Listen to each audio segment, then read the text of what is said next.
an identity crisis at first, and I was a little bit, I guess, disappointed, you could say, but it was a blessing in disguise. Completely so glad it happened to me because I really learned sales and marketing at that company. It was a startup, so I did a little bit of everything, and I really kind of saw the whole spectrum from sales to marketing and how that all works, and really got a lot of experience. And the funniest thing is, I learned about small businesses, and my current role, I'm focused on marketing to small businesses. So it's just funny how things work out.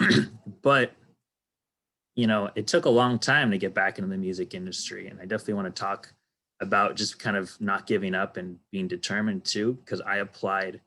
So I was at the startup for 3 years. I applied probably for about a year, over a year actually, to get back into the music industry. Had a lot of close calls. And I actually ended up working with like a career coach and a consultant to help me. And long story short, ended up, getting at Pandora about 6 months ago. So I'm still fairly new, but it's been great. And yeah, so that's my experience and my career path. Just want to say too, I really enjoyed my time at Oneonta, and the music industry program definitely prepared me. Um, but you have to make the most of it. I did a lot while I was at college. I booked concerts. I also wrote for the State Times, the school newspaper. Um, I played in bands as well. So definitely be active at college if you can, and happy to talk more about that. But you're definitely in good hands with Dr. Nepke and the music industry program. Um, and I guess the other thing I want to say too is after this session, please do email me. I'm going to put my email in the chat at the end. I've done this kind of thing before, and I find a lot of times students don't email you afterwards. I don't know if people are, nervous or they don't want to be a bother, and I totally understand that, but you're not bothering me. I'm here to help. I really do want to answer your questions. So build that relationship with me, and I'm happy to answer any questions, of course, now and also after the call. And yeah, so that's it. I want to open it up and answer your questions, but I'll start it off with just asking, what is your dream job, and where do you want to work out of college, and answering your questions. So that's it. Thanks, Alex. Thanks for kicking things off here. I know it always takes a brave soul to be the first one to speak or answer the question, but if there is anyone who would be willing or interested in sharing their career aspirations or their dream job, that would be great. Feel free to unmute yourselves or type it into the chat.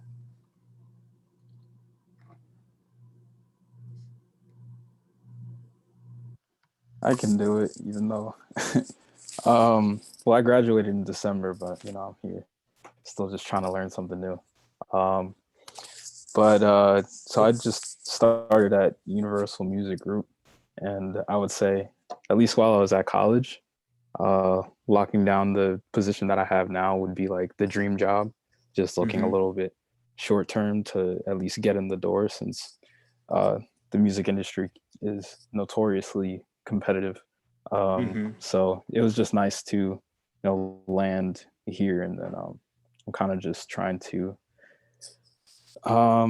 figure out what's next. I feel like right now all I can do is like add value, and like there's obviously the operation stuff that you have to do every day, but now it's just like, okay, what else can I do to help? Because I feel like that's also part of what they hire you for, is just to add value in any way you can. So but yeah, I feel like I'm at my current dream job right now, but I feel like long term I would like to be in the creative space, just because I like to entertain and just make people happy. So I'm just figuring that out, but I just try to get the conversation going. Well, I appreciate that. It's definitely hard. I don't like to be the first one to speak either, but you hit on something really important, I think, too, and you learn over time that you are always going to have to do a lot of different things in your role, no matter what it is, but especially as you get higher and higher, the roles kind of become more vague. You have to make them your own. It's kind of a cliche, but it's true. And so definitely don't be afraid to lend a hand to other people on your team. Of course, it depends on your specific role, but if you become known as the person who's going to be there to help, then that goes a long way. You can take it too far and have too much on your plate too. There's definitely a balance, but it's funny because you could work at your one job and just do what you're supposed to do in the bare minimum and you'll be fine. But it becomes clear really fast who's kind of going out there on their own and trying to take more work on. That takes initiative, and that's not always easy, but that gets noticed for sure at any stage of your career, but especially kind of like as you're building up your resume and your reputation.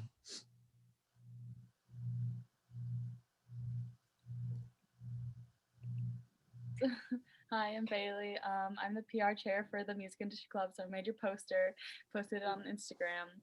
Oh, cool. Thank you.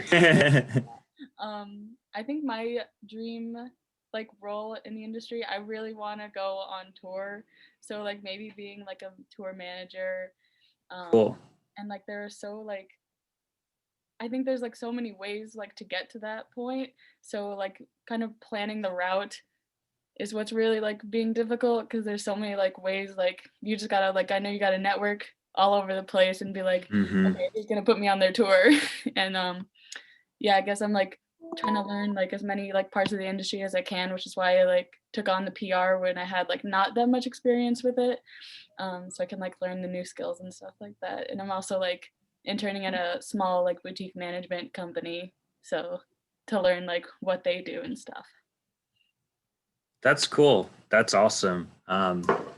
That's a hard space to get into, and it definitely is all about who you know for sure.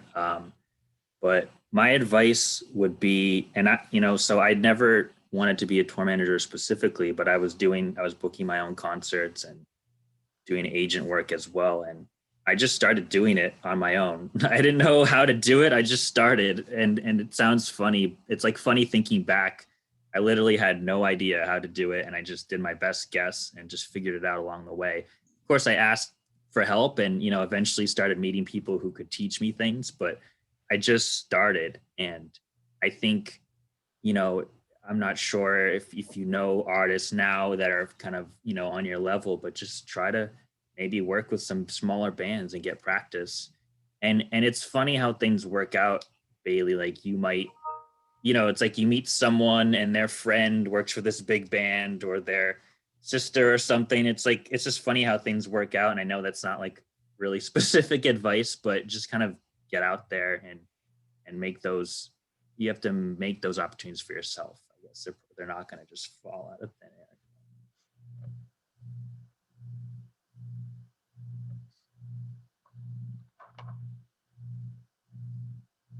Is there anyone else who wants to share about their dream job or what they're aspiring to fall into or find after graduating?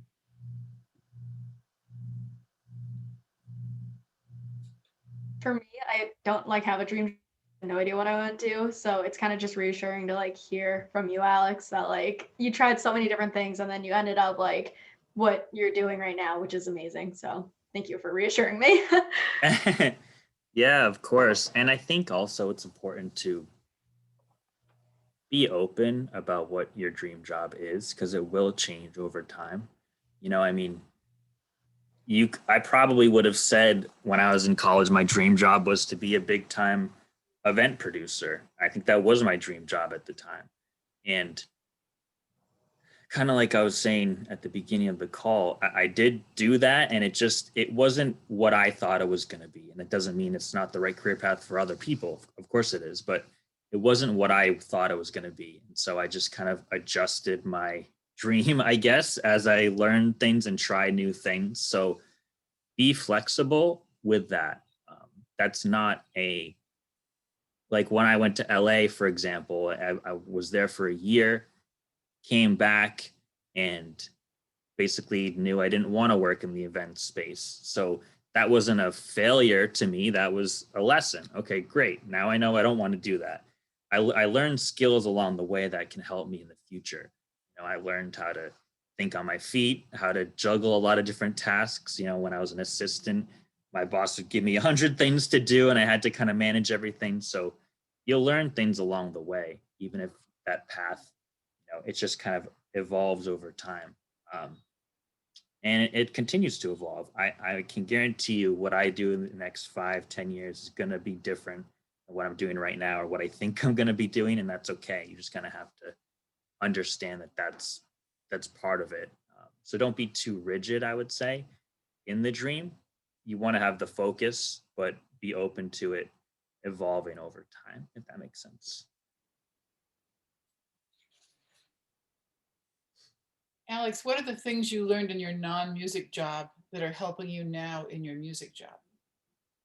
Yeah, that's a really good question. So many things, but I would say, think about that a little bit. You said marketing. Yeah, honestly, it really was like a total crash course in marketing and sales. Like, I knew a little bit about it just from, you know, some of the things I did on my own and, of course, school, but I had never really, that wasn't my focus. I was always music, music, music. And so I kind of realized, well, I actually can work at a music company and be a marketing person or a salesperson. I was always thinking like to be in music, you have to be a drummer or you have to book shows or it has to be something that's like directly involved with the actual concert, right? Which is not the case at all. You'll learn, especially at these big media companies like Viacom or so Pandora's owned by SiriusXM. They have so many jobs that are just quote unquote regular jobs, but you're working at a cool, like badass company, you know? So I would say that's something that I learned was like, okay, well, here I can learn marketing, I can learn sales, I can learn sort of how the corporate world works. And then when the time's right, I'll get back into music. For me, it wasn't an if, it was just a when. I knew it was going to happen eventually. And like I said, it took a lot longer than I thought. But I just knew it, that sort of, I got trained up in a sense, you know, and I knew that those skills were going to help me. I could definitely talk more specifically about the actual marketing and sales that I do or that I did, but just at an overall level, I became a much more attractive employee, you know, to just the corporate world. And I realized, well, I can go into a music company or a media company now that I've got the skills that I didn't have before. It's actually like funny. I had to go out of the industry to get back into the industry at a higher level, you know, if that makes sense. Yeah, that makes sense. Thanks.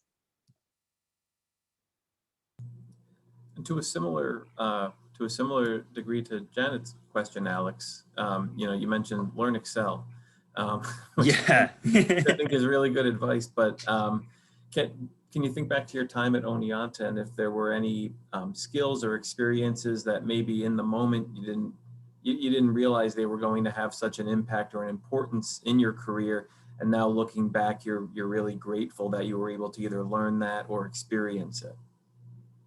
Yeah, it's a really good question too. I would say, so I mentioned this, I think, but I worked at the school newspaper. I was the music editor for, gosh, I think 3 years for a lot of my time at college. And I really enjoyed that. And it was just something I kind of fell into. I actually liked the interviewing bands and being at the shows and doing that kind of thing. But I learned I really liked writing. And at the time, that was all it was. But now, seeing where my career's gone, you know, I use writing skills all the time. And it seems simple. Of course, everyone knows how to write an email, but like it really is important to know how to articulate your thoughts in emails and messaging and things like that, which can apply to any job. But especially in what I do, marketing and sales, you know, I write blogs a lot that go on Pandora's website. I do presentations. And so just being able to kind of articulate and write well, it seems like a simple thing, but it's actually super important. And I can promise you, not everyone that I work with writes well. So it's definitely something that having that skill has been really important. And I learned it once again, it was an extracurricular thing. I would say I learned, I mean, of course I had classes at Oneonta, but working at the newspaper is really what prepared me and taught me writing skills.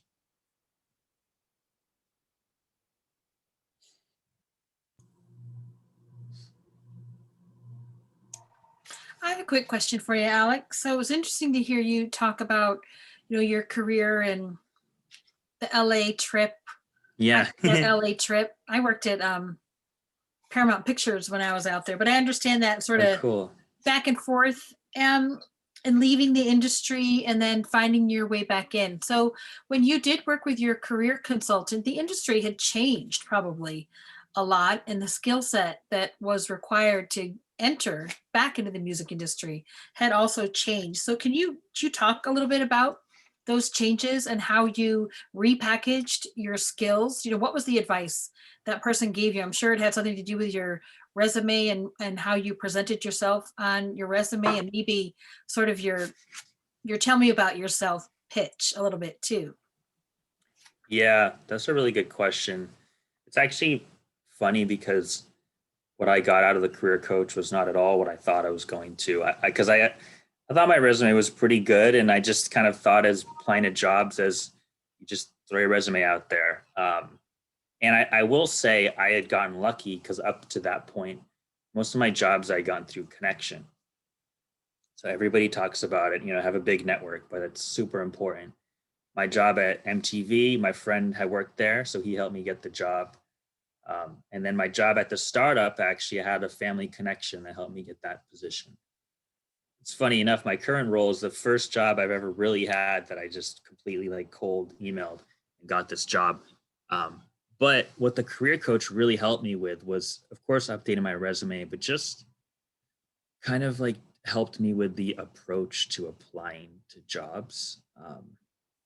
I don't know, I'm sure you guys learn this right now in college, and it's changed since I was there, but you have to treat every application as like the most important one.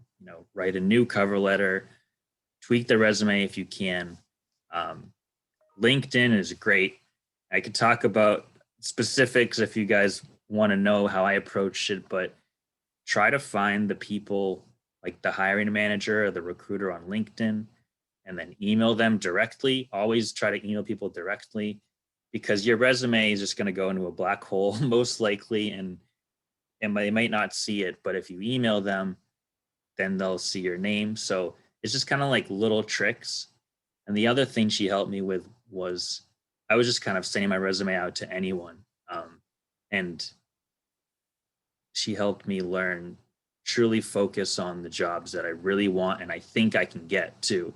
Because I think if you're not going to be able to get the job and you're just throwing out a prayer, it's like, no, apply the jobs you think you're the best candidate and find the people, find the hiring manager, try to find the person you actually think is going to be your new boss, email them.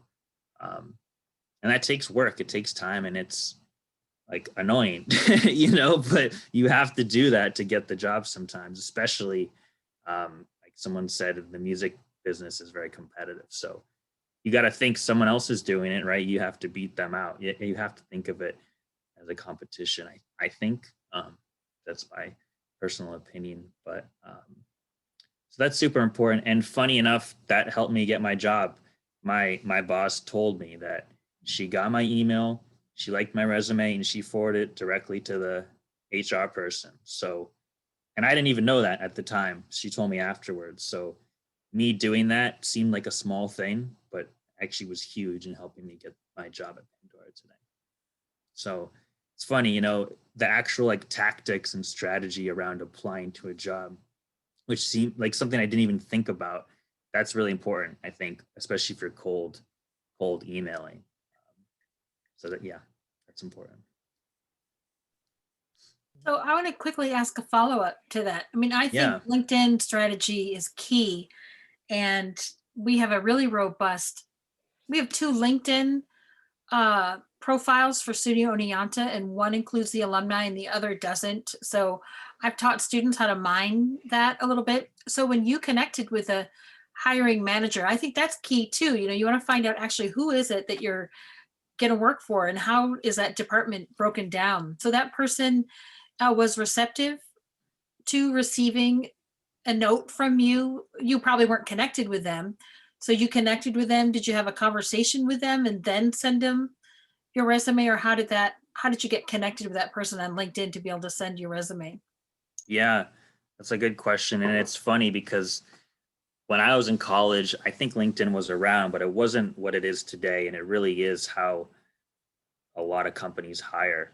Um, I get approached from companies too, like recruiters on LinkedIn directly. Like that's really where it happens. But to answer your question, no, I didn't have a conversation. I just guessed her email and sent it. And I think sometimes, well, all the time, that's what you have to do. Um, it's like I thought it was a big secret when I was in college, but most people's emails are just their first name dot last name at the company. Um, like in 99% of the times, that's their email. So just send out mass emails, and you'll know if you're wrong because it'll bounce back to you. You know, the email says like, "Oh, this is not a real email." So it seems like a trick, but that's what it is. You just email them directly. And I'll tell you, for every 100 emails you send, you'll get one response. Like this is not something that works that much, but you only need one job, right? I'm only trying to get hired once. So I knew like, gosh, I did this probably every single day, at least every weekend for a year. And I'm not exaggerating, you know, it's not like an easy thing, but I really want to work in the music industry. And I can tell you I had so many close calls that were just super discouraging, you know, to do all these rounds of interviews and then to not get it. That sucks. Um, but I kept trying and I kept trying and I eventually got it. So if you really want to work in that industry, you've just got to do that. A lot of people want to work in the music industry, you know, so you have to be competitive about it. But I will say too, kind of like I was saying before, don't be upset if you do get a job that's not really in what you want right now. Take what you can from it because eventually you'll get there. And that's like what I did at the startup company. I worked there for 3 years. You know, that was not just like a 1 month thing. Like I really committed to that and I learned a lot and I needed to. I thought I knew everything I needed, you know, before, but I didn't. So that job really prepared me. So I was open to, how do I put this? Like extending the timeline of my goal. You know, I wanted to work in the industry at that time, but I thought, okay, well, maybe I can't now, but I know I will eventually. The goal didn't change, it just sort of evolved and I was patient. So I'm rambling a little bit, but I hope that was helpful. It was great, Alex. I have to, like I told you, check out, but this is just exactly what I knew you'd be able to do for us. So thank you very much. Thank you very much. Appreciate it.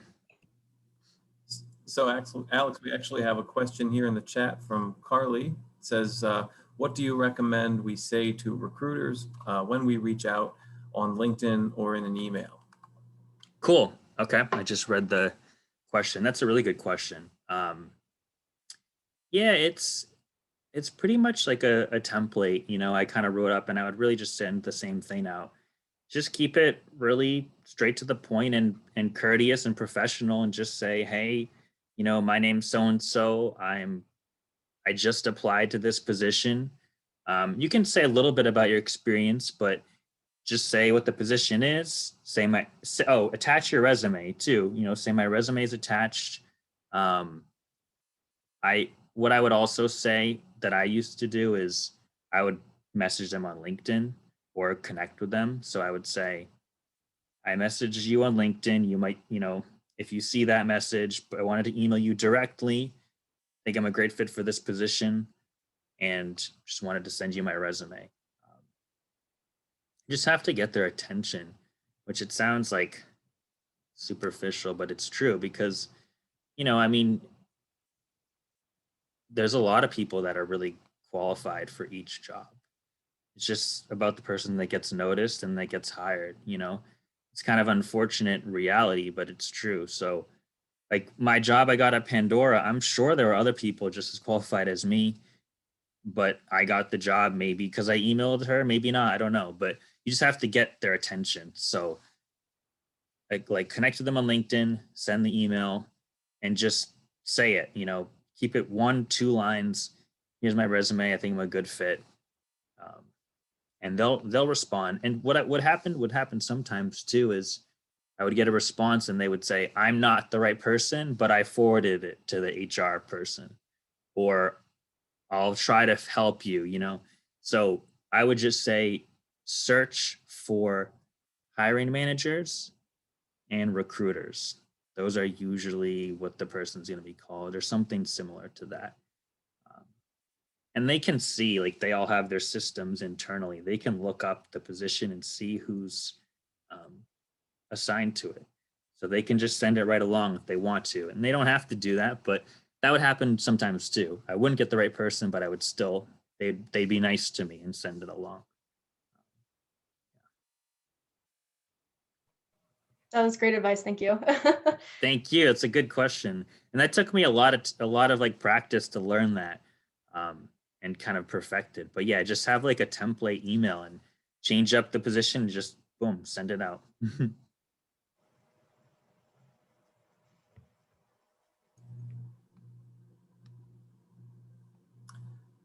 Well, I'll throw one more question out here while everyone else comes up with theirs, Alex. On some semi-unrelated to your career success, but related to your just general life success. One of the things that the college right now is trying to focus a lot of attention on is financial literacy, and especially preparing students with the skills and knowledge to be able to manage their money and live successfully after graduating. Can you think of any tips from your experience, or anything that you would encourage recent college grads just starting their career to pay attention to, or some of those areas where it's best to spend or best to save so you're not getting your finances too thin? Yeah, it's funny you asked that, because I was like, I could talk about finance for an hour too. It's so important, but it's hard, and you learn that over time, making mistakes. I could tell you that I made a lot of mistakes along the way. When I was in LA, I overdrafted my bank account, which I don't recommend. So I would say, especially because I wasn't really working outside of my freelance stuff. So I would say, especially if you're trying to do something that's not like a 9 to 5, you have to pay the rent, right? So make sure you have like a job that you can support yourself on, and do that in your spare time. And I know that's hard, that takes more time, but that's like first and foremost. I would say a lot of people, live at home if you can save money. I didn't want to do that personally. I love my parents, but I did not want to live with them after college. So I moved out. I hit the road and drove to LA, but I have friends who still today live at home, and they've saved a lot more money than I have, So I think if you want to do that, and you have a good situation, then that's another good option. But save as much as you can, even if it's $10 a month, $100 a year. Like, it does add up. It's funny. If you do that and you don't look at it for a while, then you look back a couple years later and you have a good amount of money saved. So just save what you can. It's simple advice, but a lot of people don't do it because they don't think they have enough money to save. But it's not about how much you have. It's just about starting, because that money will grow over time. And of course, as you make more money, you can save more. But if you don't start saving small, you're not going to save big later when you have that money. It's kind of about like developing those good habits early on. That makes sense. So yeah, for what that's worth, that's my finance 101 for all of you. I have a question about internships. I am a junior, but this is my second semester at Oneonta. I'm a transfer. And so obviously I've been thinking about that internship, and I was really interested in doing something on the West Coast. Never been to LA, but I just wanted to know what your advice would be in seeking out those internships, especially for the West Coast. Yeah. Well, I assume they still do like the music industry internship program. That was really helpful to me. I actually got, I don't think I talked about that, but I interned at a music magazine and I got that job because of Dr. Piñato. He had a connection and he knew that I liked to write and liked music and he helped me get the job. So um, I guess first advice would be ask your professors, if they can help you. That's what they're there for, to help, right? So, and especially I think the internship is part of the program, right? It's mandatory. So ask them for help. Um, Definitely ask connections, your friends, family. You never know who has something open for you. Um, and of course, you can apply online, the cold approach, but I would say try to go through a connection. But I would also say, kind of back to what I was saying before, any little bit of experience is going to help.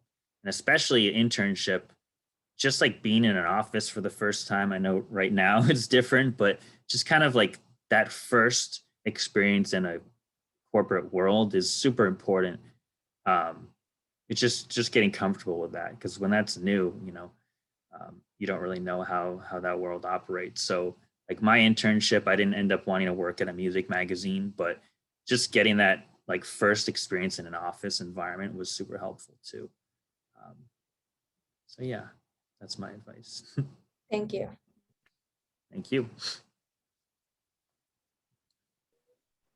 So I have a question, I guess, like, uh, it's more focused on like what your job is or kind of what you do. Cool. So, like you said something about like how you're kind of the back end for looking for advertising that's Yeah. like going on behind the music or in between. Mhm. So is that kind of like, are you like reaching out to companies to like get them placed, or is it more like they're coming to you, and is there like anything synonymous between the two, like certain times a year like you're looking for certain companies to come advertise, or Yeah. um you know just kind of like generally around that? Yeah, that's a great question. It's super interesting. And I'll be honest, I didn't know anything about the audio ad industry before this job. Um, I never thought about it. It's like you think of doing ads on, I don't know, Google or Facebook or something, but I don't really think about audio ads. And we're trying to change that. I'm actually the first marketing hire to focus on small, medium-sized businesses because the company audio is getting so big now. Podcasting, of course, is a big thing. So the kind of industry is changing a little bit to that. So it's interesting. It's fun for me. Like what I get to learn every day is interesting to me. Um, to answer your question, a lot of people come to us, but it's growing. So like we have big accounts with your Pepsi, Taco Bell, the big brands. They advertise everywhere. So of course we know that, but we do. But like part of what I work on is we get smaller businesses coming to us and they don't really know about audio advertising. So a lot of my job is it's almost like education too. Maybe they think advertising with audio is interesting or cool, but you have to prove why they should do that. Um, and here's an interesting fact for you guys. So a lot of my day is like competitive positioning. It's like us versus Spotify, right? And I used to use Spotify before Pandora, so you won't offend me if you listen to Spotify instead. But my so a lot of people pay for Spotify, right? And so if you pay a subscription, you don't hear ads. Most of Pandora's audience doesn't pay; they're ad supported. So Pandora's ad supported audience is actually bigger overall than Spotify's.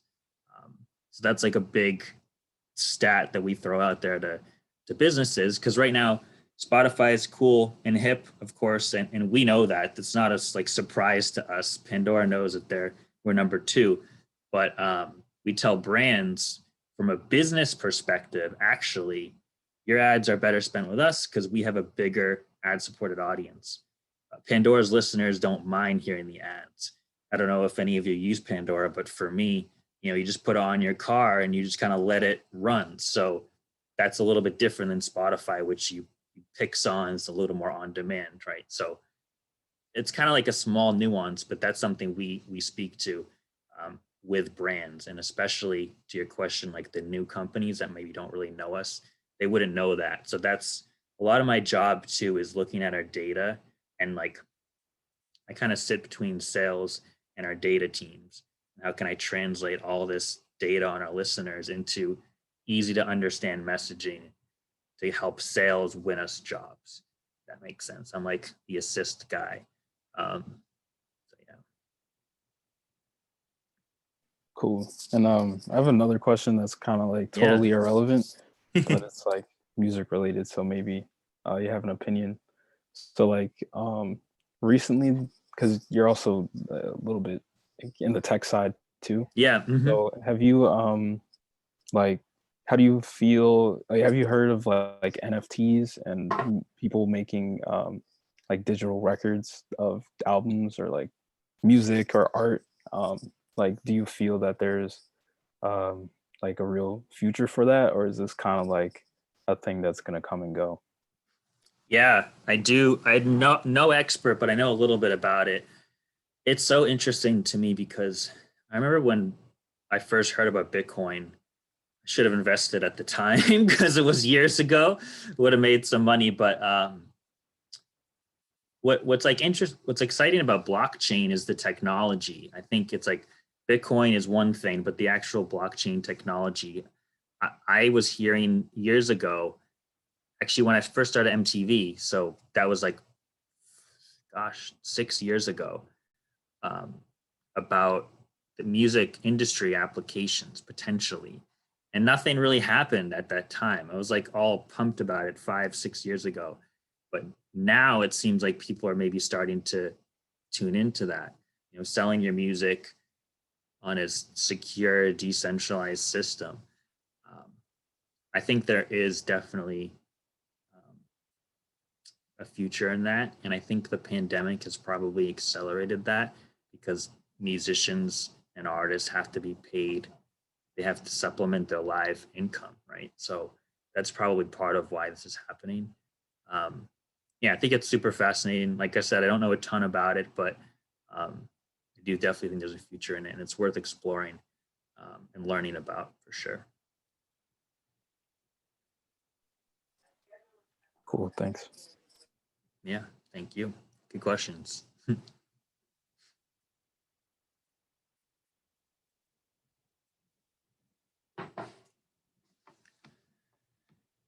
right.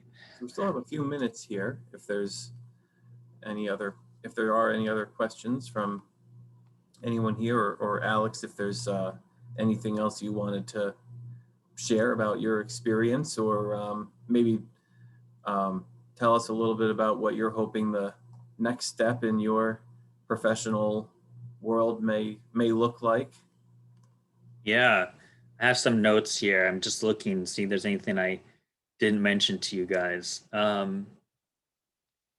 Most of it I covered, but I guess something I kind of talked about this already, but I would just say I'm sure some of you want to be, in the live space, booking concerts or maybe playing, something on that side of things. They're like anti 9 to 5, right? I was that way when I was in college. I was like, who the hell wants to work on 9 to 5 and have a boss? Sounds horrible. But and I was that way for a while, and then I kind of learned like, oh well, when you're working for yourself, no one pays you. You have to go out and make your money, and you have, like living paycheck to paycheck is not fun. It's like there's no glory in being a starving artist. That's not, no one thinks that's cool. Being an artist that makes money, that's super cool. But, that wasn't my path. That didn't work for me. But what I learned, I'm entrepreneurial. I started a company at Oneonta booking shows. Like I said, what I learned is you can be super entrepreneurial in a 9 to 5 environment. it's funny because you get into corporate world and you realize like a lot of the people, they just work the job and that's it. They do kind of like the bare minimum, and that's fine. But I am trying to like get it, you know, and I'm trying to get promoted, take on more work, and you can advance and make a 9 to 5, you know, quote unquote job your own, and really, you know, have a vision for your job and whatever department you work in, and influence within a corporate environment. And so to me, where I'm at now is like the best of both worlds. I'm in an industry that's always changing. I'm learning about cool new stuff every day. My department is growing, and so I'm able to shape that. I also have like the security, you know, the health benefits and the paycheck that comes every 2 weeks. And I know that's like not, um, you know, sexy to talk about, but it's important. You gotta pay your bills too. So I think if you want to go into a live space, that's awesome, and I hope you succeed. But don't think it's like a failure to get a 9 to 5 or work in corporate or even to get out of the industry, because there's things you can do to sort of satisfy that. Um, and like for me, I haven't played in a while, but I used to be in bands, and you can work a job that's not in music, but also play on the side for fun. That's great, right? You're still in that world. You don't have to be completely out of it just because you don't work at Spotify. I have lots of friends that do that. I have a friend who's, you know, an accountant, but he's in a band. Like that's awesome. So um, being in the industry can look like a lot of different things. Just be open to that. I think it's important to keep in mind, and be flexible on what that like vision looks like for you. Hope that helps.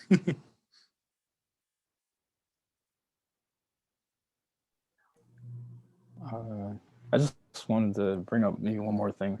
Mm-hmm. So recently, SoundCloud said on April 1st, they're going to start, they're changing the model in which they pay the creators. So, Yeah. like every subscriber or a person who comes across ads, like however much money they generate the company, when like they pay it back to the artist that they listen to rather than like a pool, if that makes sense. So like say if I spent like 1,000 hours on SoundCloud this month, but I only spent it with one artist, then they would get like the full price of my subscription, or the amount of ad dollars that I get are generated for SoundCloud. So essentially, it's like rewarding people who have really dedicated audiences to them. Right. So I don't know. It's kind of just like a random thing that I just thought of, but I don't really recall if like Pandora really has like a model like to pay artists or anything like that. So I guess like just trying to connect the two, but I really couldn't fast enough. No, I think that's a great question. I saw there's a question in the chat too. So I actually saw the headline about that SoundCloud announcement, but I haven't read into it yet. So I really don't know a lot about it, to be honest. But Pandora pays, you know, like digital radio, pay publishing, and I'm not on that side of things, so I don't know exactly how it works, to be totally upfront. But I believe we pay, um, you know, a mechanical rate too, um, the publishing rate. But that's a very complicated world, and it changes all the time. And I would say, you know, being aware of technology is important, even if you don't work in tech.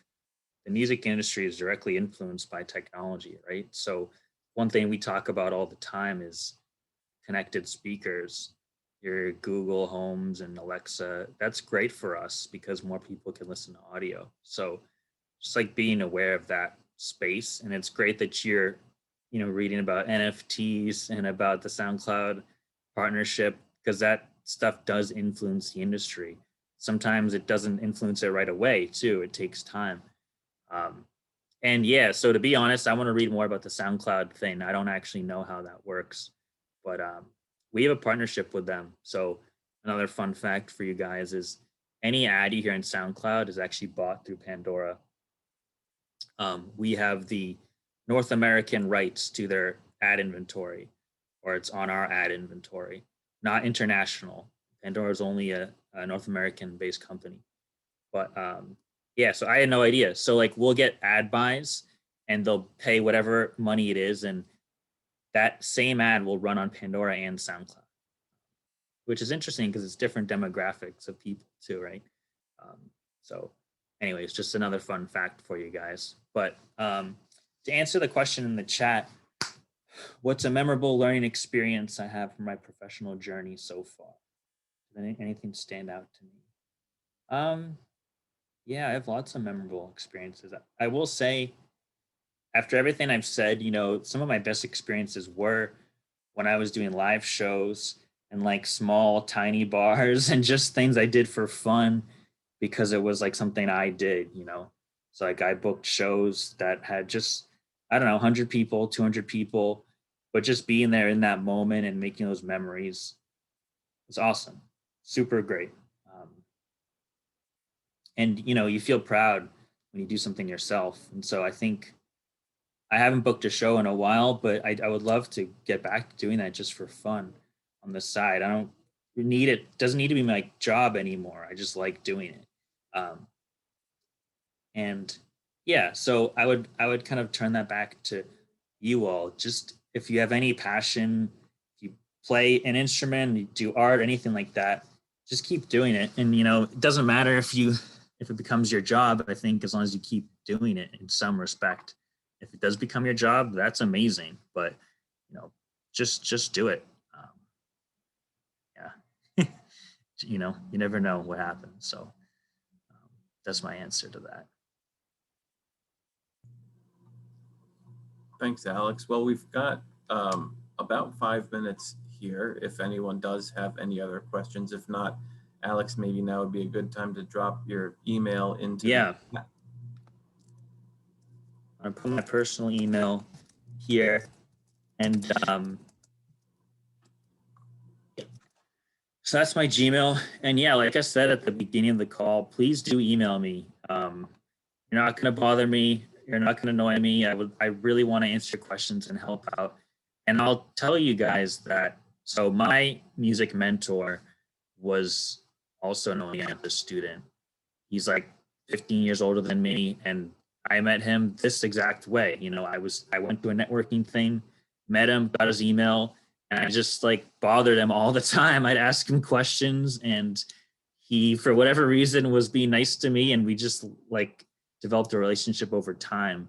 And I mean, now he's a friend of mine. Now, you know, I know him personally now, and it literally started with like an email. So, you know, reach out to me. I'm here to help you.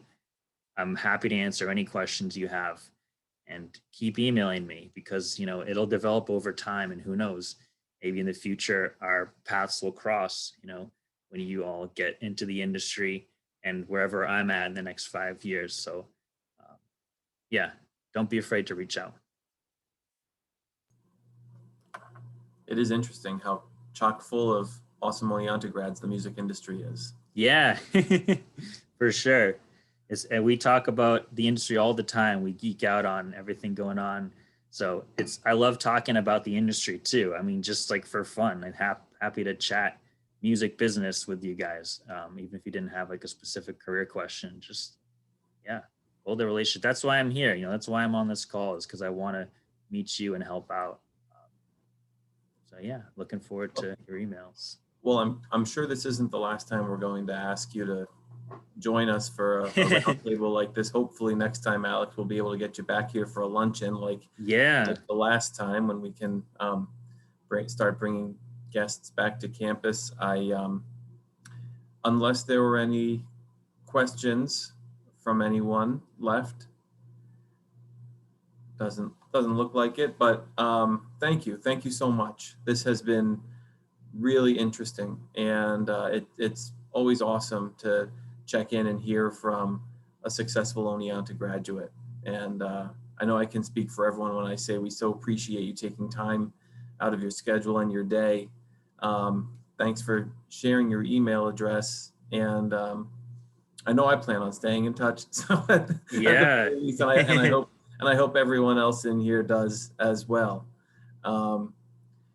So with that, I'll let students know. I'm sure Nancy, you do an excellent job of this, but we do have some other music industry alums set up for similar discussions throughout the spring semester. You can also contact the Alumni Engagement Office if you'd like more information about the dates and times for those. But anyway, thank you all so much for being here. Thank you again, Alex. And I hope everyone has a great rest of the day. Thank you, everybody. Appreciate your time and All questions. right, thanks a lot, Alex. Thanks. A good one. Thank So you. much. Thanks, guys. Bye.